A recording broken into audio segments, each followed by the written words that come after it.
to Tassajara. One is that they began in the Zendo saying what page chants are on, which is really nice. And they also had large print chant books.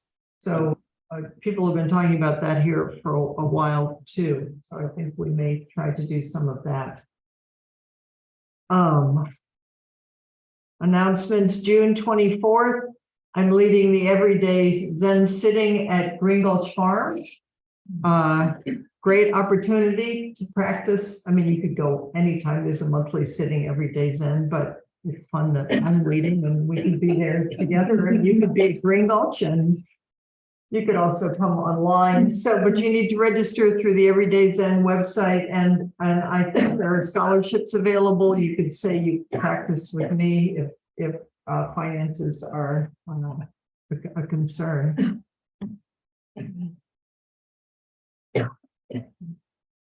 Today is, I think for about the last 2 months, we've been, am I talking loud enough?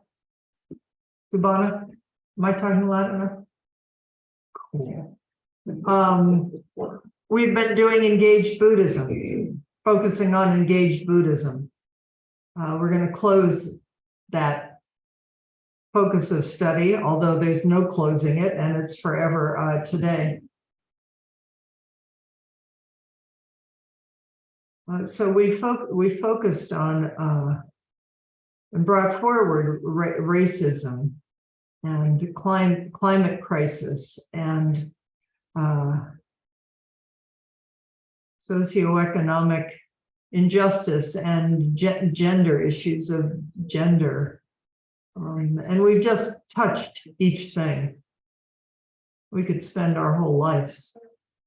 And we will, and we are, because we're living it.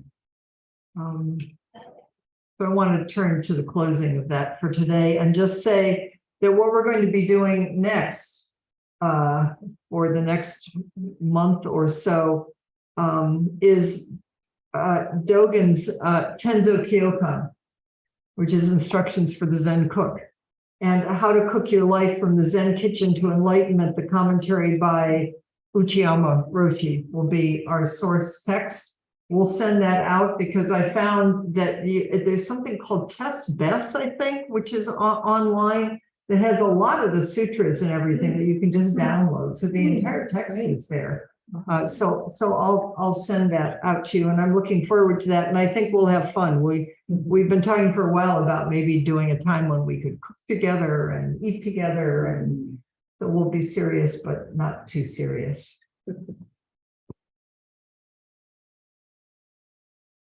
Oh, and then we're going to do some way-seeking mind talks, which we do every summer.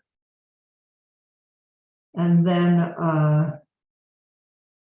we'll do a little something. We'll be focusing on Thich Nhat Hanh. And then practice period begins October, as it usually does. We're going to be focusing on the Lotus Sutra. And it seems like it's timely and appropriate to say that Constance is going to be our Shuso.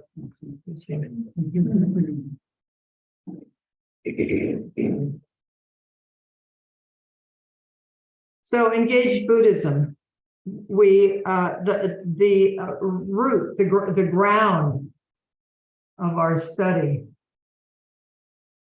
has been Dogen's 4 methods of guidance. Bodai Sato Shi Sho Ho. And I was reading it again this morning and thinking, oh, I don't want to end this. It's such a beautiful fascicle. And it's in the newsletter. So just take a little time and look at it and read it again. It's Dogen's language is always beautiful, and I'm just going to review a little bit of it today.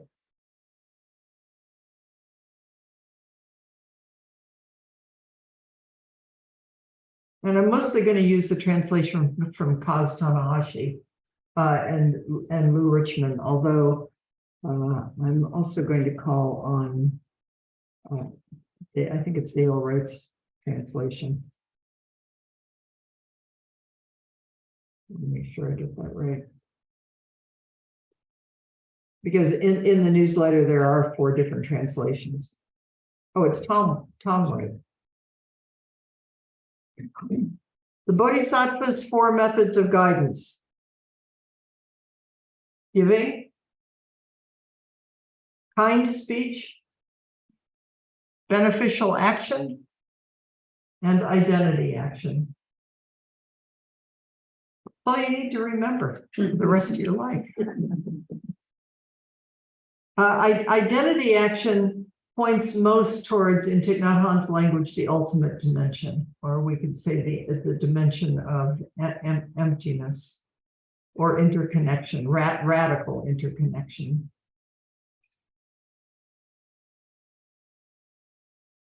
So, but let me read you a little bit in the fascicle again about each one. Giving. Giving means non-greed. Study your greed with a kind mind and loving speech. Giving means non-greed. Non-greed means not to covet. Not to covet means not to curry favor. Interesting, not to curry favor. Like what are we trying to get out of our giving? Are you going to like me? You're going to not like me? What are you going to give me? Am I going to get something? And if I don't get it, what am I going to do then? It's great practice. Even if you govern the 4 continents, you should always convey the correct teaching with non-greed. It is to give away unneeded belongings to someone you don't know, and to offer flowers blooming on a distant mountain to the Tathagata, or again, to offer treasures you had in your former life to sentient beings. Whether it is a gift, whether it is of teaching or material, each gift has its value and is worth giving. Even if the gift is not your own, there is no reason to keep from giving. The question is not whether the gift is valuable, but whether there is merit. The question is, what's the state of your heart and mind? There is more than enough. So we study where we close down, where we covet, where our karmic activity becomes activated, and we just keep working with the mudra for giving is an open hand, fearlessness and an open-handedness forever. Mind is beyond measure. Life is beyond measure. Love is beyond measure. That's me. Things given are beyond measure. Moreover, in giving, mind transforms the gift, and the gift transforms the mind. Again, the beautiful saying of no giver, no receiver, no gift. Just a beautiful flow. Life is constantly giving, and it's a mutuality. So how upright and responsive can we be? That is saving and being saved by all beings. 2, kind speech. Kind speech. Kind speech means that when you see sentient beings, you arouse the mind of compassion. Whoever you see. Maybe I see you and I don't particularly like you, or something just got triggered. But the practice is to arouse the mind of compassion and curiosity. It's like, oh, who are you? What is this? Over and over and over again for the sake of all beings, and to offer words of loving care. It is contrary to cruel or violent speech. We were talking in the precept study class on Tuesday night. And anyway, the word these days of microaggressions. You know, sometimes it's overt. Sometimes we say something or somebody says something. But sometimes we're also just holding or carrying something, and there's a way that we act it out. Small ways, unconscious ways. A lot of what's arising and we're becoming aware of. I'm not racist. Well, look deeper. We are so deeply acculturated. Look deeply, because there's a lot of hate that's up these days and fear in our culture. But don't think it's out there. Just keep looking more and more deeply. In the secular world, there is a custom of asking after someone's help. In Buddhism, there is the phrase, please treasure yourself. Please treasure yourself. And the respectful address to seniors, I'd say to anyone, may I ask how you are? How are you? Are you? It is kind speech to speak to sentient beings as you would to a baby. This is Dogen. Big, tough Dogen. How are you? Loving speech, kind speech. You should be willing to practice it for this entire present life. Do not give up world after world, life after life. Kind speech is the basis for reconciling rulers and subduing enemies. This is it. Those who hear kind speech from you have a delighted expression and a joyful mind. You can change the whole world with just a kind word. How are you? Those who hear of your kind speech will be deeply touched, and they will never forget it.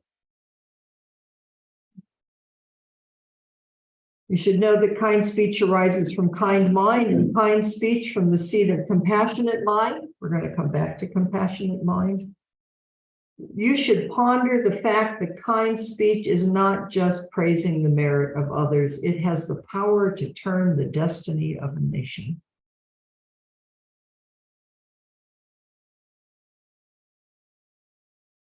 I'm stopping so that settles in. Kind speech has the power to turn the destiny of a nation. We are not powerless. Kind speech, how are you?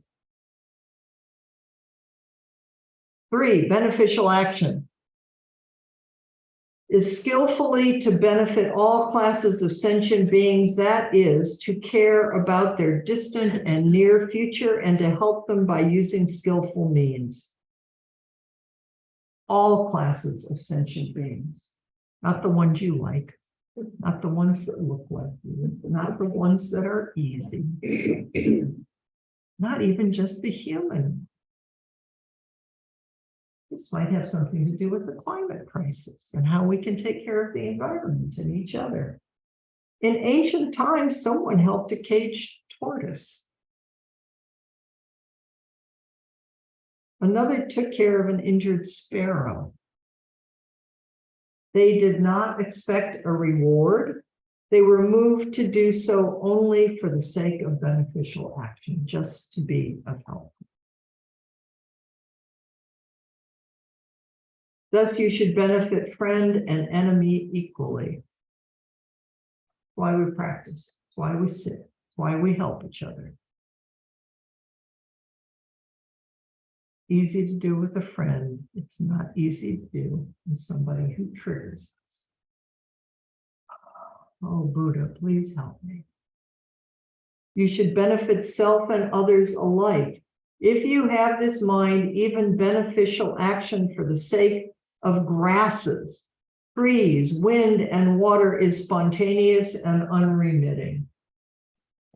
Feeling a little bummed out and maybe exhausted, just go out and lay down in the grass. Let the grass take care of you and you take care of it. This being so, make a wholehearted effort to help the ignorant, meaning you and me. Okay, identity action means non-difference. It is non-difference from self, non-difference from others. I am you and you are me. And Constance is Constance, and I'm me, and over there is over there, and here is here, and it's not any, that's a very, very small view of what's happening here. In the human world, the Tathagata took the form of a human being. Just showed up as a human being to help. Who knows what form life and love is showing up in to help us all wake up. From this, we know that he did the same in other realms. When we know identity, action, others, and self are one. Action, identity, action means right form. We study it in the Zen note, but how do we walk through the world? Right form, dignity. How do you walk with dignity? What is dignity? I think that's a beautiful word, actually. It's not something affected or put on. It's something I think that the forms in Zen and Zazen bring us home to, the upright dignity of a Dharma position in the midst of all things. It means that you cause yourself to be in identity with others after causing others to be in identity with yourself. However, the relationship of self and others varies limitlessly with circumstances. So the minute you have some idea about how to be helpful or who's over there, that's really nice. But then pull up again and again. What's happening? Who's here? What's appropriate response? And that's what we're going to talk in a minute, is about that poem. But I wanted to, here's another translation.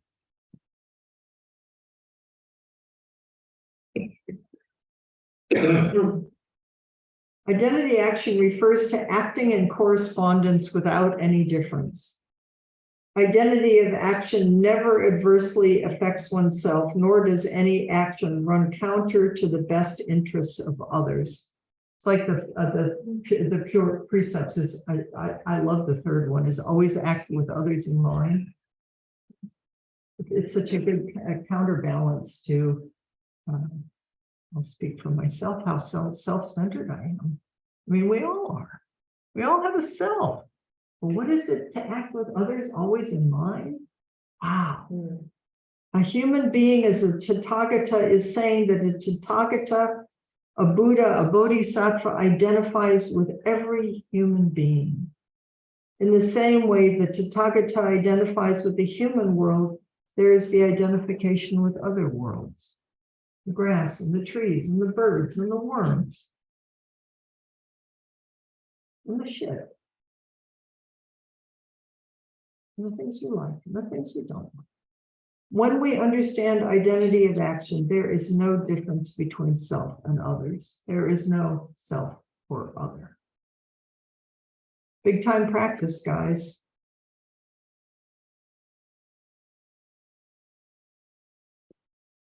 Dogen ends with a gentle expression. Isn't that beautiful? With a gentle, what is a gentle expression? And again, I think like Thich Nhat Hanh, like practice with a half smile. But I also think more and more the fruit of practice is that a gentle expression, it becomes the mudra of being alive. And then we more and more know when I'm in a karmic expression. Sometimes it's obvious, sometimes it's not, but we can kind of taste the difference. And there is this beautiful, gentle expression of just being alive with and for all things. The gentle expression, practice identity action for all people. Each of these 4 methods of guidance includes all 4. Don't think it's linear. Thus, there are 16 methods of guiding sentient beings. I'd say there are 100 million thousand methods to show up. So now that's what we're going to turn to. And we may not have time to talk today because I want to finish this. And this is a beautiful article by Christina Feldman, who's in the Theravada. Up, or we Liking Christina Feldman. Talk louder, okay. I'm going to read you parts from, this is, I think, from Tricycle, and I think it's a beautiful way to close this out. It starts with the Bodhisattva vows, little different language than what we usually use. Sentient beings are numberless, I vow to save them. Delusions are inexhaustible, I vow to end them. Afflictions are perpetual. It's an interesting translation. I vow to bring them to an end. Dharma gates are boundless, and I vow to enter and understand. Whatever life brings, I vow to meet and open and understand. The Buddha's way is unsurpassable, I vow to attain it. Okay. I'll do some commentary, just some reading, The Bodhisattva vow describes to some extent a reality that we know is not possible. A cessation of all the suffering in this world. And at the same time, the vow affirms its own unachievability. We know it's not possible to alleviate all the stress and affliction in this world, but we act as if it is possible to do so. Maybe that's engaged Buddhism. We act as if it's possible to do so, and that it's our joyful responsibility through body, speech, and mind. It kind of makes me cry. Like, what else are you going to do with your life? I mean, you can do lots of, please do lots of other things, but at the core of it, wanting everybody to be happy and to align our lives with that. These vows reflect the two primary orientations of compassion. So here we come to compassion. The receptive aspect that is willing to listen to the cries of the suffering of the world, which I think is the source of identity action, is that the entire body is just open to the entire world and there is no separation and it's completely receptive. And the outward turning aspect that is the willingness to engage with the world to alleviate that suffering. So there you are. It's mutual, it's circular, there's no inner, there's no outer, and giving loving speech, beneficial action, outflows, inflows, and identity action is there's no separation. Compassion is a broad spectrum word. It includes meanings of patience. I hurt my knee, some of you know, or something happened to my knee some months ago, and I went to Kaiser physical therapist, and he's been helping me a lot. And, you know, of course, I just want it to go away. And it's getting better, and everything's fine. And he just said, which of course I kind of knew, he just said, you know what? This is a process. Take a long time. You need to keep working with your body and strengthening your knee and patience. You can't push up against stuff.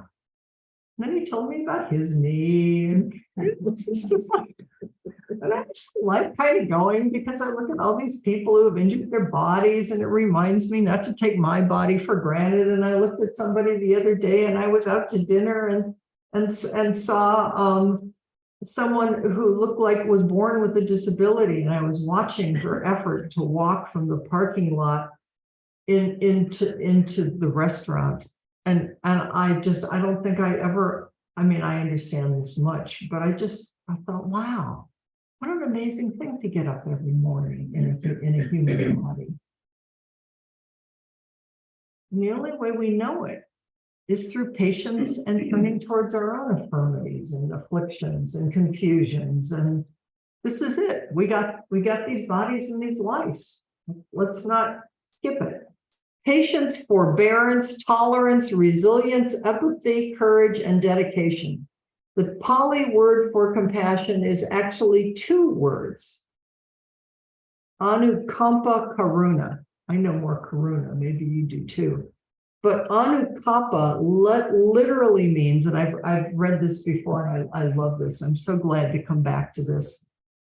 It means to tremble with. To tremble with. This meaning points to the empathetic dimension of compassion that resonates with and is touched by the suffering of the other, as well as to the quivering of the heart in the face of suffering.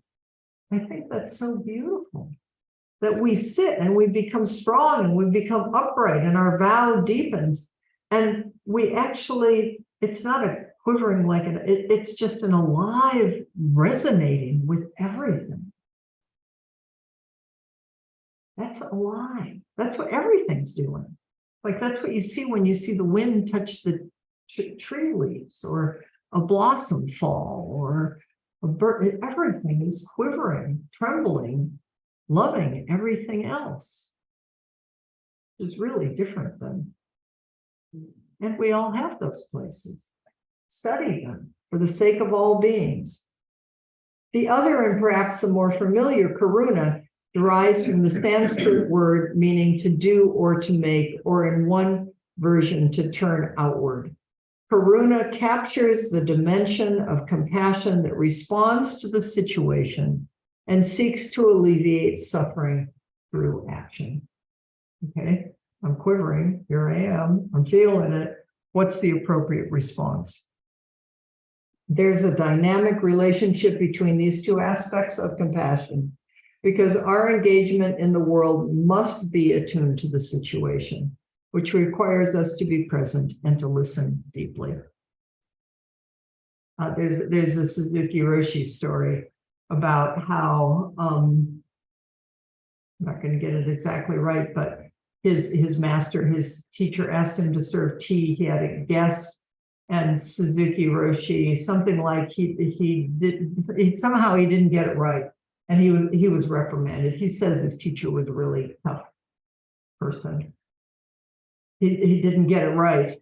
And so the next day he was trying super extra hard. And this time it seems he did get it right. And it had something to do with the grain, the way the grain of the wood was on the tea tray and the way he was handing it to the person. You know, these small acts of, you don't even know it, but somehow there was some he wasn't quivering with the entire situation, and somehow he kind of got it and corrected himself.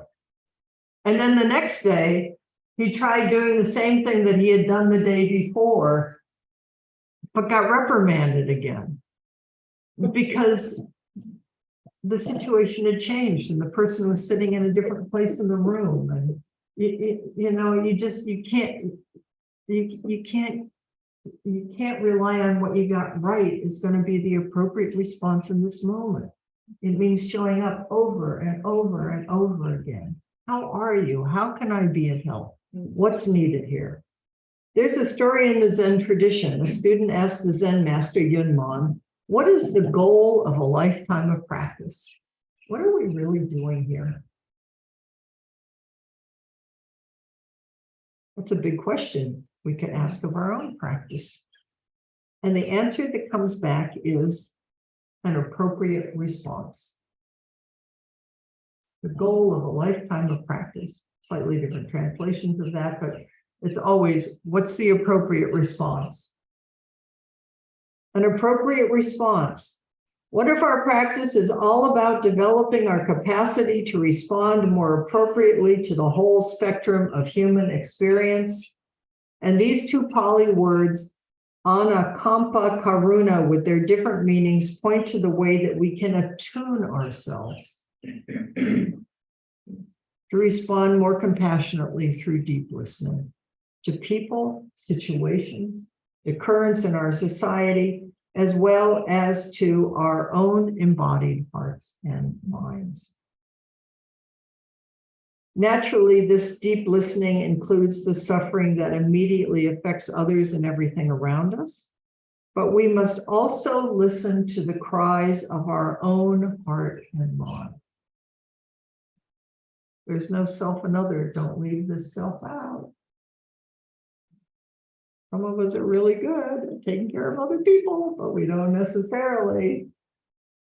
We skip the self, which is of course the ground and the heart of it. Where we encounter distress, dukkha, suffering, and our familiar habitual reactions to meeting feelings that we don't know how to bear. Study this for the sake of all beings. The reactions we are so familiar with are to clench, contract, turn away, blame, become angry, or despair. The response that is asked of us, the appropriate response, is to touch this distress with care and empathy. Fear of suffering. Study fear of suffering. Compassionately. I don't want to suffer. Do you want to suffer? I don't want to suffer. Do you want to suffer? Study it with a quivering, tender heart. Fear of suffering shapes the choices we make and our sense of who we are as a person. We can easily come to believe that dukkha is a sign of our own failure or unworthiness. There must be something wrong with me because I'm feeling uncomfortable here. Everybody else looks great. I'm not feeling so great. What's the matter with you? I'm feeling great. You don't look like you're feeling so great. Study this. If we can learn the confidence to turn toward dukkha, many of the agitations in our life will calm. This means learning to put down the arguments with the unarguables and the hidden belief that we are exempt from the first ennobling truth that there is dukkha in this life. There is suffering. There is suffering. We're not going to get out of it, and it doesn't mean it's because there's something wrong with us.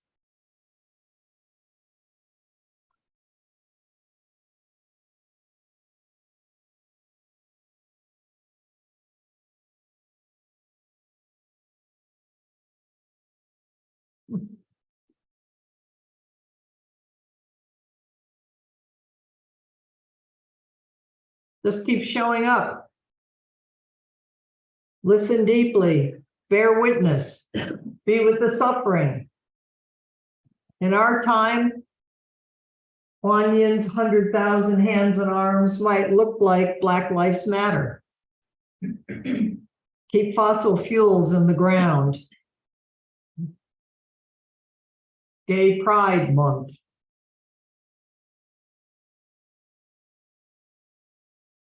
Find out what's true and what's to come through you. Compassion also lies in our capacity to say no. To be able to accept and embrace what is does not mean that everything is acceptable. When and how to say no.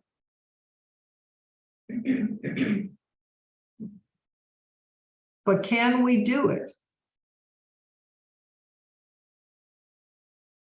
Can there also be the wisdom of not othering? What is it to stand right in the middle of the quivering of the heart and know when the appropriate response is to say no, or ouch, or stop? Not blaming, not turning people into an enemy. This is probably one of the greatest challenges of developing compassion, to know how to bring that same empathy to ignorance that we would to blamelessness or innocent suffering. It's not difficult to find compassion for a crying child or for the frailty of a very elderly person struggling to get through the day. But in our practice, we are asked to leave no one out of our widening field of concern and care. That's what you study. Oh, my heart's open. Oh, here, present. Whoa, something just closed. It's uncomfortable right there. Really gently study that for the sake of all beings. It's a gift from the Buddha. Oh, thank you, Buddha. I just hit my limit. Breathe. Almost done. Ajahn Sudito, a teacher in the Thai forest tradition of Theravadan Buddhism, recommends one practice called just like me. In situations of suffering, we practice seeing the common humanity and shared vulnerability we all have. We might hear a siren go by and be reminded of human vulnerability and think, oh, just like me. When we see someone behaving in a way that we consider wrong, we practice recognition of the just like me vulnerability that we share, our common vulnerability to impulsiveness, reactivity, greed, hatred, and delusion. Oh, just like me.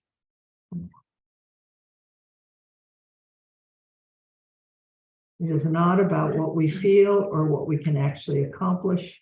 It's about the intentions that we commit to and embody in our lives. Compassion is a practice of seeing beyond the automatic reactivity of the heart. Seeing beyond the automatic reactivity of the heart. You know, your own reactive. Anybody here reactive? Reactivity of your own heart, and to strive to achieve the goals of an impossible vow. Isn't that cool?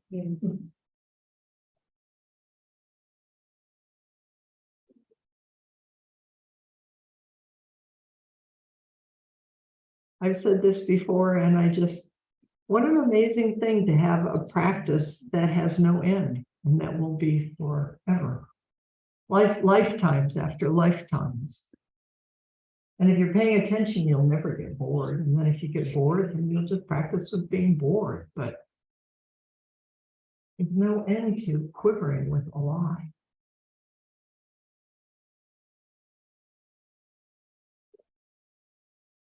So maybe we don't have time to break into small groups, and this is the end of engagement Buddhism for this unit.